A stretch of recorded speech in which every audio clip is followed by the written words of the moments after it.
Manchester's best storytellers. The cause is Resolute Women.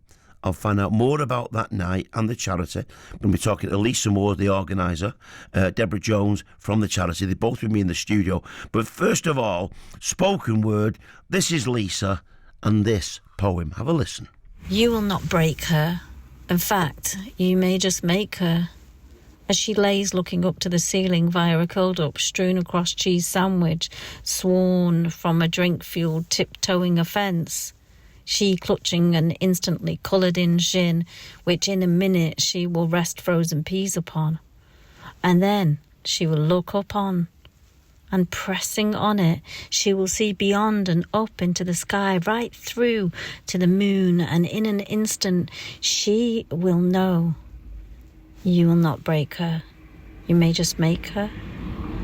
She will unpluck the feathers from your hard and tethered heart, and she will gently blow the spikes of their fragile children, their dainty hearts still loving you, no matter what. As she lays there, she knows that she can slide through that ceiling and through those clouds, and she can soar through the dust of your nightmares. She can do the work of you both, even though she shouldn't have to. You will not break her, for she is a woman, and their rodeos expand centuries. Wells of woes reside in them. Wise runs through bones like blood. Mighty stilts stick like mud. They've been taught well. You will not break her. You may just make her. That was she, and there we heard Lisa Moore. Lisa, actually, her day job, she's an actor. Deborah Jones is with her from the charity Resolute Women. First of all, Lisa, that was lovely. It really was. Thank you. That's your day job. It is. Right, tell me about the charity.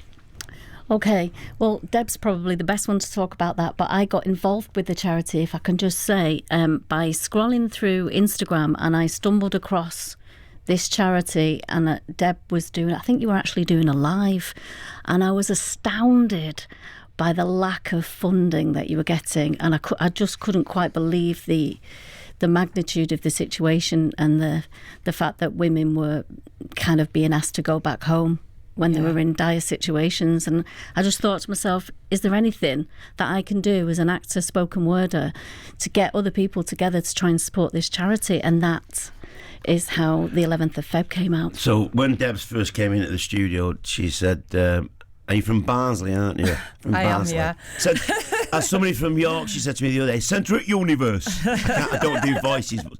But what's your day job? So I'm founder of Resolute Women's Support Services, and I created Resolute in 2021 after my own experiences. Which was what, if you don't mind me asking you? My experiences? Yeah. Domestic abuse that I lived for 10 years. And it weren't very long after that I quickly realised the lack of support that's in place for women that are in that situation. So in 21, I decided to create Resolute, and I said if I could help one woman, then that would be fantastic, because I didn't want anybody else to go through what I did alone. And the fact that I've had women reaching out all across country is just amazing. It's just the funding to get the support in place. See, we just assume, I think, and I would have done prior to you coming in the studio, that if you're a woman and you're in danger and you're vulnerable, that there's an infrastructure there to protect you. So, phone this number, we'll take care of you, we'll find you somewhere safe to go. It might have to go with the kids. And unfortunately not. Why not, do you think? Why isn't there? Because I just took it for granted. I'm not saying it is social services responsibility, but you assume something like that would be there. No, not at all. We do referrals very often, and it's not taken seriously. Any safeguarding matters not taken seriously enough. When a woman is fleeing a domestic abuse relationship, it is supposed to be classed as the same category as terrorism.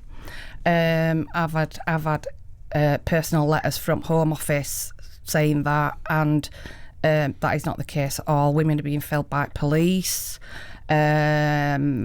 it can be sometimes 3 days before a police officer actually attends. Right, back in the day, the bad old days, because we always look back, you know, to the 50s and the 60s and the 70s and say, oh, the good old days.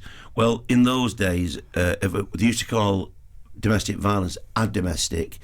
Just by its term, straight away, it was devalued. It was a bit of a dust-up between man and wife. And police would attend homes when they actually used to attend fairly quickly, and there'd be a woman there with physical marks, and the officer, thinking they were doing the right thing, would affect a reconciliation and then leave, and it would happen again.